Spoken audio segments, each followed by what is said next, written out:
பாருங்க, ரிமைண்டர் எவ்வளோ வரும் அப்படின்னு கேட்டிருக்கு. 3 பவர் 20 22 இவ்வளோ பெரிய நம்பருக்கு நம்பரை 5ஆல் டிவைட் பண்ணதுக்கு பிறகு என்ன ரிமைண்டர் வரும்னு கேட்டிருக்கு. ரொம்ப ஈஸியாக ஷார்ட்டாக இந்த ப்ராப்ளம் செஞ்சிடலாம்.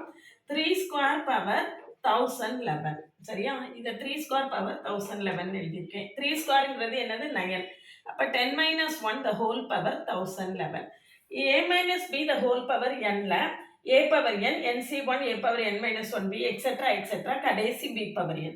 அப்போ இதில் உள்ள b power n, 1 power n இதை தவிர மீது எல்லா டேர்ம்லேயுமே நம்மளுக்கு அந்த ஏங்கிற 10 வேல்யூ இருக்கும். அப்போது 10ஓட மல்டிபிள் -1. சரிதானா? இது எல்லாத்துலேயும் 10 இருக்கும். ஆட் பண்ணும்போது 10ஓட மல்டிபிளாக இருக்கும் -1 ஈக்குவல் டு 10m -5 + 4. அப்போ இதை டிவைட் பண்ணும் 5ஆல் டிவைட் பண்ணும்போது இது டோட்டலாக 5ஆல் டிவைட் ஆயிடும். அப்போ ரிமைண்டர் என்ன மட்டும்தான் இருக்கும்? 4 தான் நம்மளுடைய ரிமைண்டராக இருக்கும். சரிதானா? இப்படி ஈஸியாக ஷார்ட்டாக இந்த ப்ராப்ளமை கரெக்டாக அந்த கான்செப்ட்ஸை அண்டர்ஸ்டாண்ட் பண்ணி ஷார்ட்கட்டை கண்டுபிடிச்சி சால்வ் பண்ணோன்னா ரொம்ப ஈஸியாக சால்வ் பண்ணிடலாம். இந்த மாதிரி நிறைய ஷார்ட்கட் தெரிஞ்சுக்கிறதுக்கு நம்ம சேனலை சப்ஸ்கிரைப் பண்ணிக்கோங்க. ஆல்ரெடி நிறைய ஷார்ட்கட்ஸ் கொடுத்துருக்கேன்.